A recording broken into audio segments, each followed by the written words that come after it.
Seguimos en nuestra serie de predicaciones sobre la extensión del reino de los cielos por el Espíritu Santo a través de la Iglesia. Y en el título que me dio Marcelo para la meditación en esta mañana dice: los resultados de vivir el Evangelio. Resultados. Qué importantes que son los resultados en nuestra sociedad.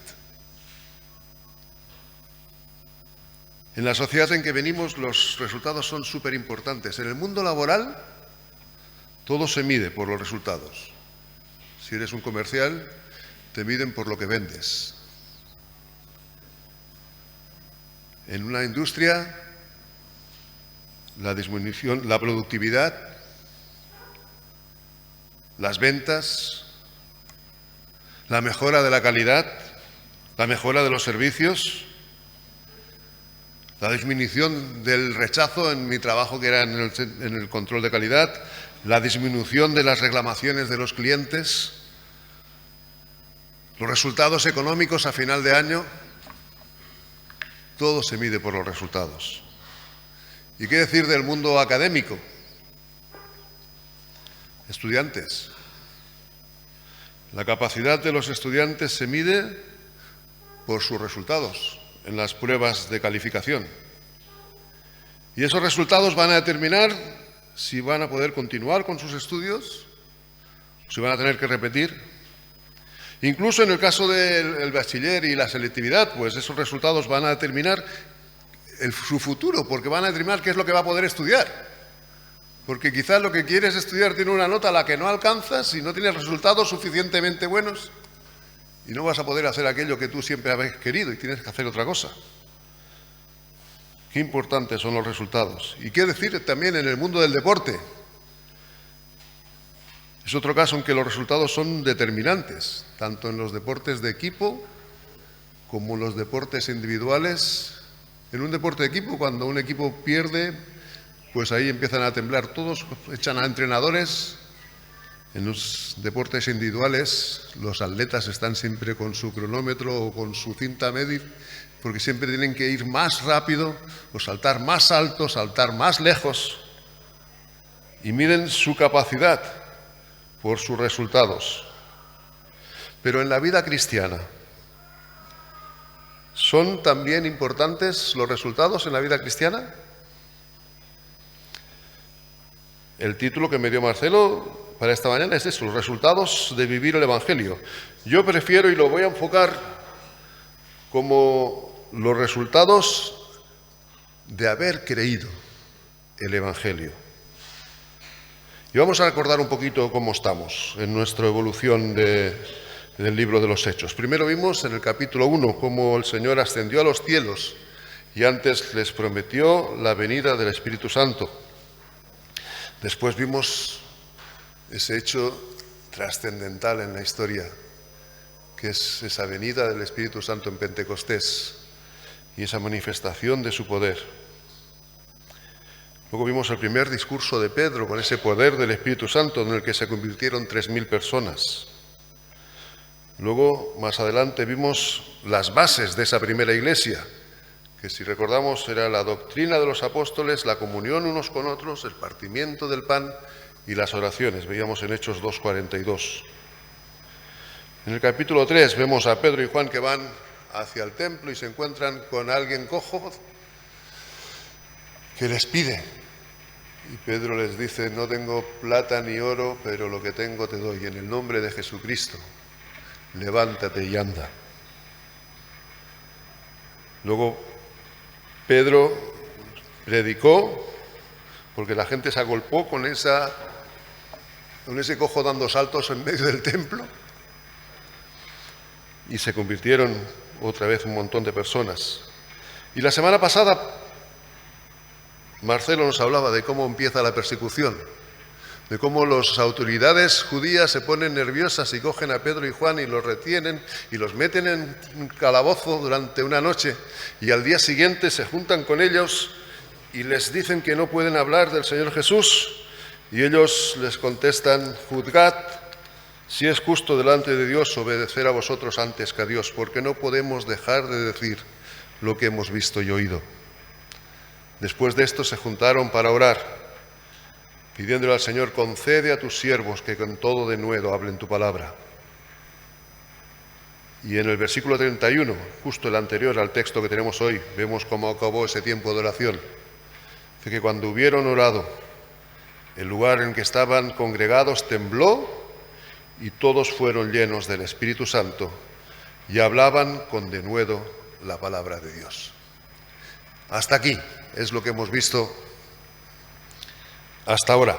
Hoy vamos a seguir adelante y nuestra predicación esta mañana va a estar en Hechos capítulo 4, versículos del 32 al 37.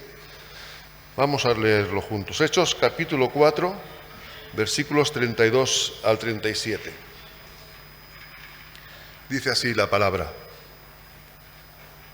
y la multitud de los que habían creído eran de un corazón y un alma, y ninguno decía ser suyo propio nada de lo que poseía, sino que tenían todas las cosas en común.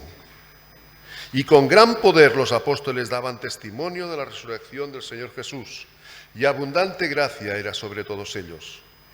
Así que no había entre ellos ningún necesitado, porque todos los que poseían heredades o casas las vendían y traían el precio de lo vendido, y lo ponían a los pies de los apóstoles, y se repartía a cada uno según su necesidad. Entonces José, a quien los apóstoles pusieron por sobrenombre Bernabé, que traducido es hijo de consolación, levita, natural de Chipre, como tenía una heredad, la vendió y trajo el precio y lo puso a los pies de los apóstoles. Para nuestra meditación en esta mañana vamos a seguir el bosquejo que encontráis en el boletín, siguiendo el texto versículo a versículo, palabra a palabra, desde el versículo 32 al 37. Y nuestro primer punto es resultados en el interior. Me refiero al interior, en el corazón de los primeros cristianos.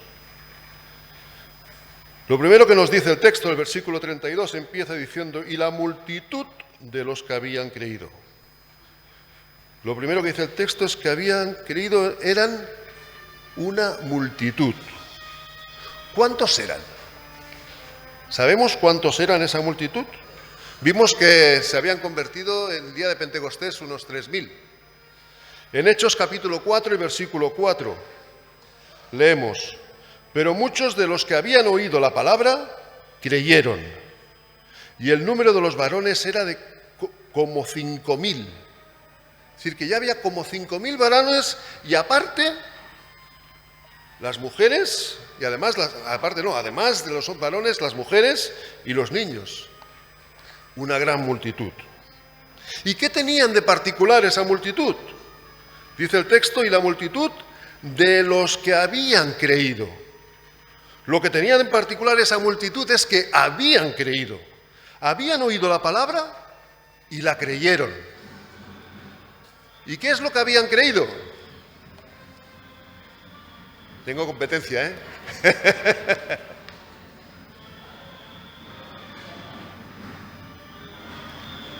En el Evangelio, lo que habían creído en el Evangelio, en Hechos capítulo 2 y versículo 38, en el final de la predicación de Pedro. Vamos a esperar, creo que si no nos vamos a entrar. A ver si aflojan un poco. Hechos capítulo 2 y versículo 38. Pedro, al final de su discurso, dice: arrepentíos y bautícese cada uno de vosotros en el nombre del Señor Jesucristo para perdón de pecados, y recibiréis el don del Espíritu Santo. Eso fue lo que habían creído. Se habían arrepentido, se habían bautizado, recibieron el perdón de pecados y el don del Espíritu Santo. Mirad, en mi trabajo era de vital importancia, cuando sucedía algo, encontrar la verdadera causa, raíz de lo que había pasado. Como yo trabajaba en calidad, esas cosas sobre las que teníamos que trabajar para encontrar las causas casi siempre eran o rechazos elevados, piezas que habían salido mal, reclamaciones del cliente o cosas así. Pero también se puede aplicar a saber el porqué de un cambio positivo en un aumento de la productividad o en una mejora de resultados.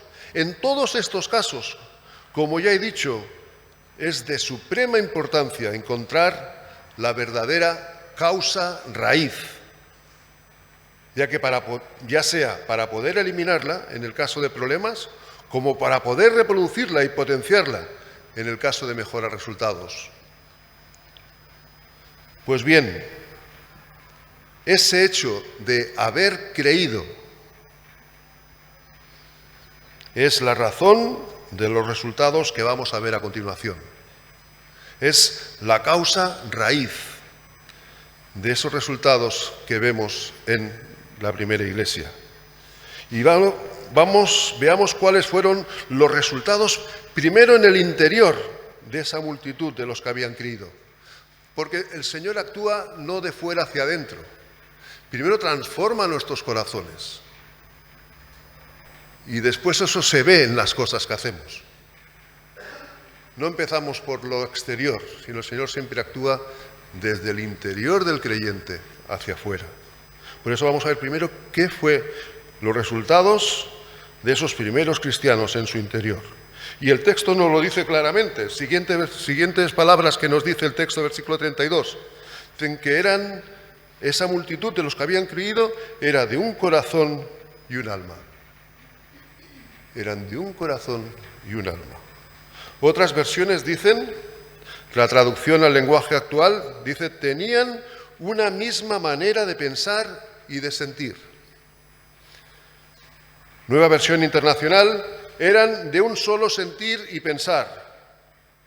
En la versión Dios habla hoy, dice, pensaban y sentían de la misma manera.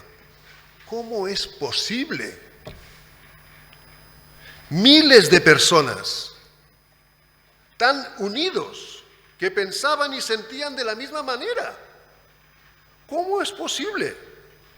Pensemos en lo difícil que es ponernos de acuerdo tan solo dos personas en nuestro matrimonio, en nuestra pareja. En lo difícil que es ponerse de acuerdo en la familia o en cualquier grupo, en una de eso de escalera. Nuestra iglesia, cualquier iglesia, cuán difícil es ponernos de acuerdo. Cuán difícil es ponerse de acuerdo cualquier grupo. ¿Cuánto más esa multitud? Que eran 8.000 personas, no sé, 5.000, los que creamos eran una multitud. ¿Cuánto más ponerse de acuerdo esas miles de personas? Esto no es normal. Tenían una misma manera de pensar y de sentir. Para mí esto es un milagro mayor incluso que la sanación del cojo. Estos son unos grandes resultados en el interior de esos creyentes. El apóstol Pablo, en la carta a los Efesios, capítulo 4, les da consejos de cómo comportarse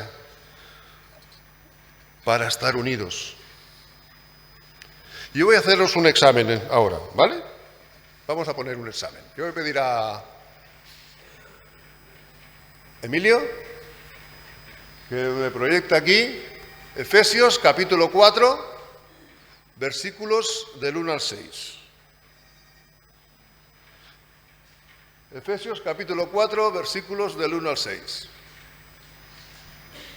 Ahí lo tenemos. Y el examen es lo siguiente.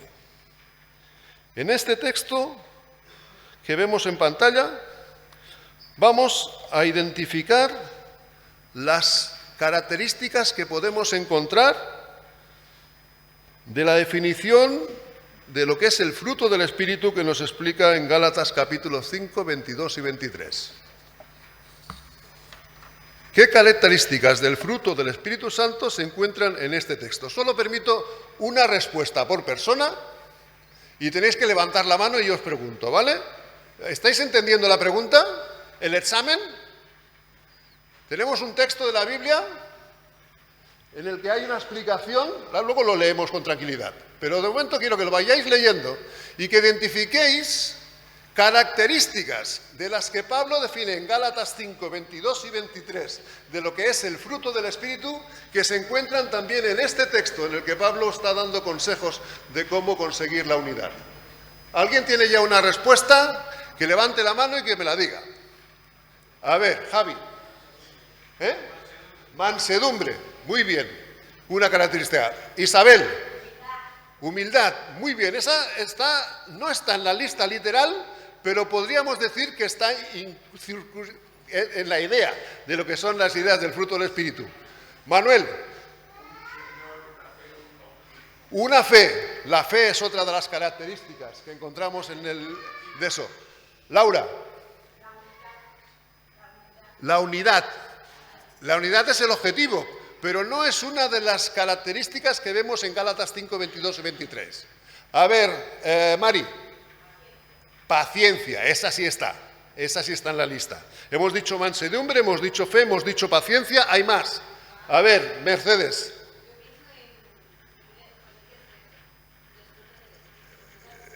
Sí, pero yo quiero Gálatas 5, 22 y 23, y está amor. No, sí, solo permito una respuesta por persona. El amor. Allí detrás, Ramón. Paz, también está en la lista. ¿Se nos queda alguna? No está en la lista. Pero estas que hemos dicho, sí, creo que ya las hemos dicho todo. Hemos dicho mansedumbre, hemos dicho paciencia, amor, paz y fe. Esas son las que hay de las que están en la misma lista. La lista es Gálatas 5, 22 y 22, más el fruto del Espíritu es amor, gozo, paz, paciencia, benignidad, bondad, fe, mansedumbre y templanza. Contra tales cosas no hay ley. Aprobados. Aprobados. Vamos a leer el texto de Efesios 4, del 1 al 6. Yo, pues, preso en el Señor, os ruego que andéis como es digno de la vocación con que fuisteis llamados, con toda humildad y mansedumbre, soportándoos con paciencia los unos a los otros en amor, solícitos en guardar la unidad del Espíritu en el vínculo de la paz, un cuerpo y un espíritu, como fuisteis también llamados a una misma esperanza de vuestra vocación, un Señor, una fe, un bautismo, un Dios y Padre de todos, el cual es sobre todos y por todos y en todos. Creo que podemos afirmar que el resultado de esa extraordinaria unidad de corazón y alma que vemos en la multitud de los que habían creído era debido a que, como habían creído, tenían el don del Espíritu Santo. Y como hemos visto en el versículo 31, estaban llenos del Espíritu Santo y por lo tanto reflejaban en sus vidas el fruto del Espíritu Santo. Y esto hacía posible que fueran de un corazón y un alma. ¿Habéis entendido la sucesión de consecuencias? Por lo tanto, podemos decir que la causa raíz de esa excelente unidad es la obra del Espíritu Santo, mostrando el fruto del Espíritu Santo en la vida de esos primeros cristianos. El texto sigue adelante y dice que no se sentían dueños de lo suyo. Ninguno decía ser suyo propio nada de lo que poseía, sino que tenían todas las cosas en común. Este segundo resultado en el interior de los que habían creído es tan sorprendente, espectacular, extraordinario y milagroso como el que fueran de un corazón y de un alma. Creo que una de las características del ser humano más evidentes y que se manifiestan a más temprana edad es el sentido de la propiedad, el egoísmo y la resistencia a compartir. Fijémonos en los niños. Casi después de papá y mamá lo primero que aprenden es decir, esto es mío. Esto es mío. Y no me lo toques. No, que es mío. Pues esta multitud de los que habían creído, por la misma razón por la que estaban unidos, porque estaban llenos del Espíritu Santo y del fruto del Espíritu Santo emanaba en su interior, ninguno decía ser suyo propio, nada de lo que poseía, sino que tenían en común todas las cosas. Tenían claro el concepto de mayordomía, que nos enseña que todo, y pongo aquí en mis textos lo de todo en mayúsculas y subrayado, lo que tenemos viene de Dios y le pertenece a Dios. Y lo que se espera de nosotros es que seamos unos buenos administradores de lo que Dios nos da. 1 Corintios 6:19 dice: ¿O ignoráis que vuestro cuerpo es templo del Espíritu Santo, el cual está en vosotros, el cual tenéis de Dios y que no sois vuestros? Ni a nuestro propio cuerpo es nuestro, todos de Dios. Y esta multitud de los que habían creído, no se sentían dueños de lo suyo. Los resultados en el interior del corazón. Como hemos visto, Dios trabaja primero en el interior del corazón y eso después se refleja en resultados visibles. Por eso los resultados del interior del corazón producen resultados visibles. Veamos lo que dice ahora el texto, los versículos del 33 al 35, sobre esos resultados visibles. Primero, daban testimonio, versículo 33. Proclamaban el Evangelio con gran poder, dice el texto, y con gran poder los apóstoles daban testimonio de la resurrección del Señor Jesús. Las autoridades del Sanedrín les habían prohibido que hablasen y enseñasen en el nombre de Jesús. Ellos les dijeron que no podían dejar de decir lo que habían visto y oído y que tenían que obedecer a Dios antes que a los hombres. La iglesia se juntó para orar diciendo: concede a tus siervos que con todo de nuevo hagan tu palabra. Y como resultado de esa oración, el lugar donde estaban congregados tembló y todos fueron llenos del Espíritu Santo y hablaban con denuedo la palabra de Dios. Jesús les había prometido en Hechos 1:8, nuestro índice del capítulo, de todo el libro: pero recibiréis poder cuando haya venido sobre vosotros el Espíritu Santo y me seréis testigos en Jerusalén, en Judea, en Samaria y hasta la última de la tierra. Aquí vemos cómo con gran poder los apóstoles daban testimonio de la resurrección del Señor Jesús. Y el tema principal de ese mensaje apostólico es el de la última canción que hemos cantado antes de empezar la resurrección del Señor Jesús. Ellos habían sido testigos de la vida y muerte, pero también de la resurrección del Señor Jesús y muchos otros. Y eso tenía una potencia fuerte porque podían dar testimonio de lo que habían visto y oído y podían preguntar a otros que también lo habían visto. Y eso es el mensaje de la resurrección, es el mensaje central en todo el libro de los Hechos, en la proclamación del Evangelio. Lo siguiente que dice el texto es: abundante gracia era sobre todos ellos. La traducción 2 habla hoy, lo traduce como Dios los bendecía mucho a todos. Y en otra versión que he encontrado en la Nueva Biblia Española, dice: todos ellos eran muy bien mirados. Así lo traduce esa traducción, Nueva Biblia Española. Creo que es evidente que los habitantes de Jerusalén observaban a los cristianos cómo se comportaban entre ellos, cómo se amaban, cómo compartían lo que tenían, cómo hablaban de Jesús y cómo eran consecuentes con su palabra. Y pienso que no hay duda de que el público en general se formó una impresión favorable de la comunidad cristiana. Y esto también lo vimos en el capítulo 2 y versículo 47, cuando nos dice: y teniendo favor con todo el pueblo. O también en el capítulo 4 y versículo 31, cuando los del Sanedrín dice que entonces les amenazaron y les soltaron, no hallando en ellos modo de castigarlos por causa del pueblo, porque ellos glorificaban a Dios por lo que habían visto. El Sanedrín no los puede guardar en la cárcel por causa del pueblo, porque todo el pueblo estaba con ellos, porque veían cómo se comportaban y eran realmente de buen ejemplo. Y en el capítulo 5 y el versículo 13 veremos lo que dice, mas el pueblo los alababa grandemente. Como veis, los resultados visibles Uno de los resultados visibles de esos primeros, de esa gran multitud que habían creído, era que daban testimonio, predicando el Evangelio con gran poder y siendo de buen ejemplo para todos. Y como hemos visto, la causa raíz era que habían creído y que el Espíritu Santo estaba obrando con poder en sus corazones. El otro resultado visible que nos narra Lucas, en los versículos 34 y 35, dice que no había necesitados entre ellos. El Evangelio alcanzó a gentes de todas las clases sociales. Y entre esos miles de los que habían creído, había gente con recursos económicos y también había pobres. Pero debido a los resultados de esos del interior que hemos visto, a esa unidad, a ese amor, ese concepto de la propiedad, que ninguno decía ser suyo propio lo que poseía, dejó de haber necesitados entre ellos. ¿Por qué? Pues el texto nos lo explica.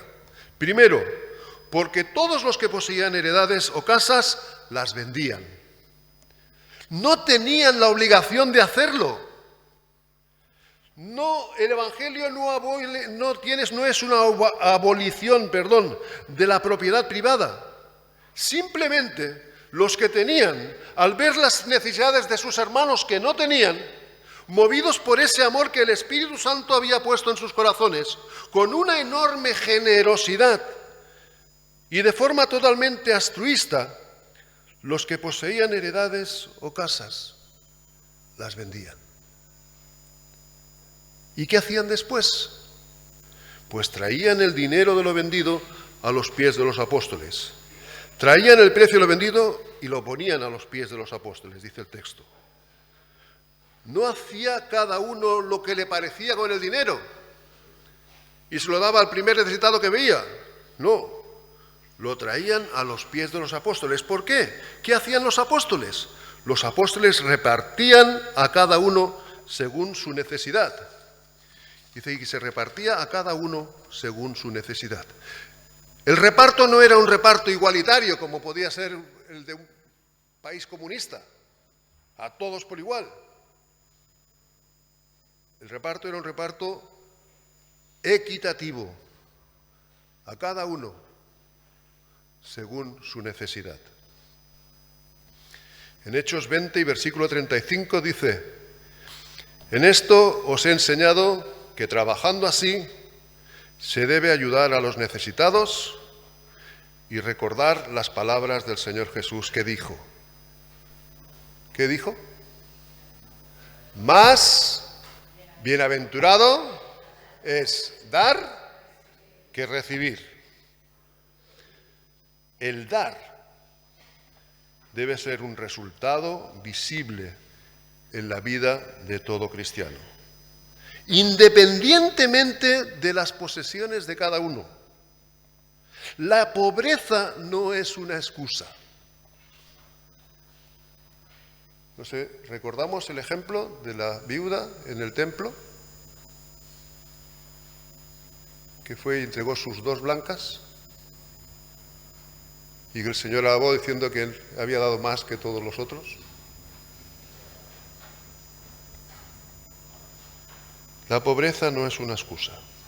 Alguien dijo: no digas que no das porque no tienes, porque si no tienes es porque no das. No digas que no das porque no tienes, porque si no tienes es porque no das. Otra frase que he encontrado es que en la vida cristiana los resultados se miden por lo que damos. No había necesitados entre ellos. Eso era un resultado visible, muy importante, de haber creído en el Señor. Porque el Espíritu Santo produjo en ellos una gran generosidad que les llevó a compartir todo lo que tenían. El texto nos sigue hablándonos de un ejemplo de buenos resultados. Luego seguirá, y eso nos hablará en el próximo capítulo. Creo que va a ser Marcelo que nos va a hablar sobre eso. Pero aquí nos presenta un un ejemplo de buenos resultados. Versículos 36 y 37. Entonces José, a quien los apóstoles pusieron por sobrenombre Bernabé, que traducido es hijo de consolación, levita, natural de Chipre, como tenía una heredad, la vendió y trajo el precio y lo puso a los pies de los apóstoles. Ahora Lucas nos presenta un ejemplo de buenos resultados en un hombre de la familia de los levitas, natural de Chipre, que se llamaba José. Y vamos a ver sus resultados, igual que hemos visto los anteriores. Primero, en el interior. De este José se dice que los apóstoles le pusieron por sobrenombre Bernabé, que traducido es hijo de consolación. El primer resultado de haber creído en la persona de José es que el Espíritu Santo formó en él un carácter con la capacidad de consolar a otros, de animar a los desanimados, de ayudar a los que necesitaban. Y tan evidente ese carácter que hasta los apóstoles le pusieron por sobrenombre Bernabé, que traducido es hijo de consolación.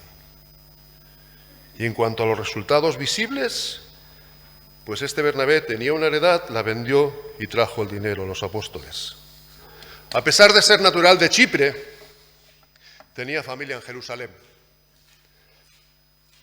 Bernabé era tío de Juan Marcos. Este Juan Marcos fue el autor del primer relato de la vida de Jesús que se escribió, el Evangelio según San Marcos, sobrino de Bernabé. Y como muchos otros de sus hermanos, este Bernabé tenía una heredad, viendo la necesidad, la vendió y trajo el precio y lo puso a los pies de los apóstoles. Lucas nos está presentando aquí a un personaje que va a ser importante en el transcurso de los relatos que nos va a contar a lo largo del libro de los Hechos. Acordaos de Bernabé, porque lo volveremos a ver en muchas ocasiones en el libro de los Hechos. Terminamos.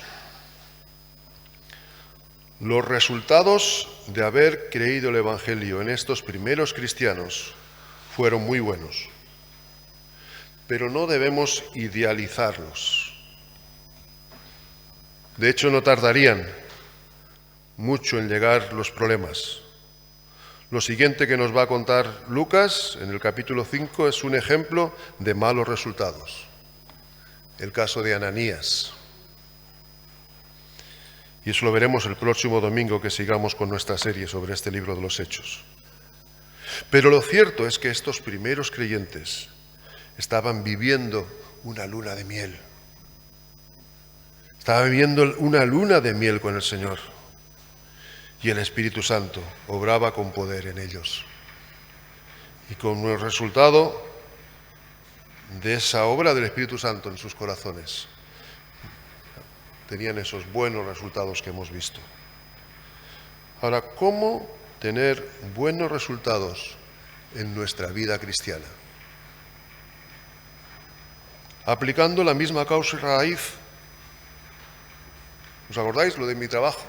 Lo importante de saber la causa de algo para poder reproducirlo.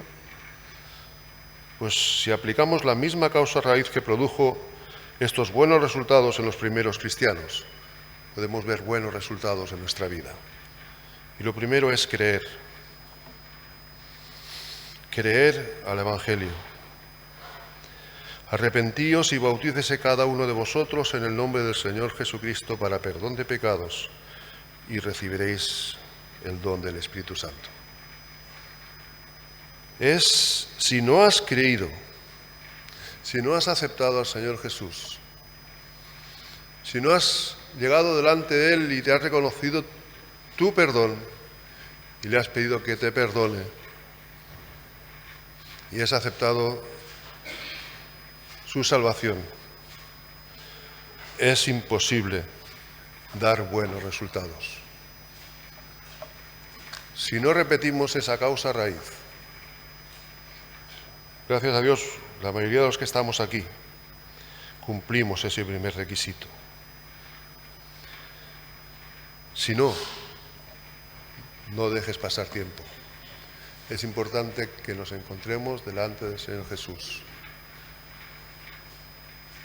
Le pidamos perdón y creamos en Él. Lo segundo es ser llenos del Espíritu Santo. ¿Y eso qué es? Dejar que el Espíritu Santo tome el control de nuestras vidas y nos transforme en nuestro interior,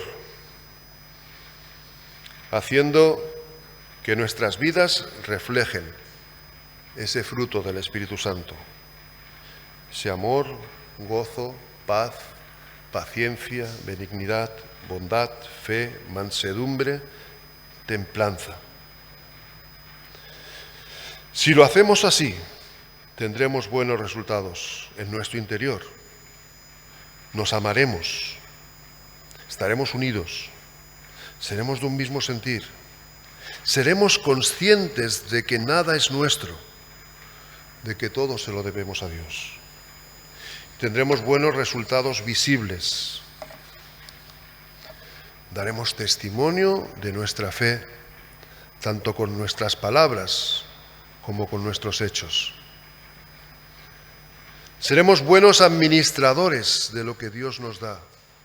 Y esto se debe ver en nuestra generosidad, en nuestras ofrendas para la Iglesia, en nuestras ayudas a los que lo necesiten, siguiendo el consejo de Gálatas 6:10. Así que según tengamos oportunidad, hagamos bien a todos y mayormente a los de la familia de la fe. Como hemos visto al principio, los resultados son importantes en todas las áreas de la vida, también en la vida cristiana. Y de eso habló el Señor Jesús. Y me gustaría terminar con unas palabras del Señor Jesús, que quiero que las proyecten aquí. Juan capítulo 15, versículos 4 y 5. Para que Él les explicó cómo debían dar fruto, es decir, resultados. Dijo Jesús: permaneced en mí y yo en vosotros. Como el pámpano no puede llevar fruto por sí mismo, si no permanece en la vid, así tampoco vosotros, si no permanecéis en mí. Yo soy la vid y vosotros los pámpanos. El que permanece en mí y yo en él, éste lleva mucho fruto, porque separados de mí, nada podéis hacer.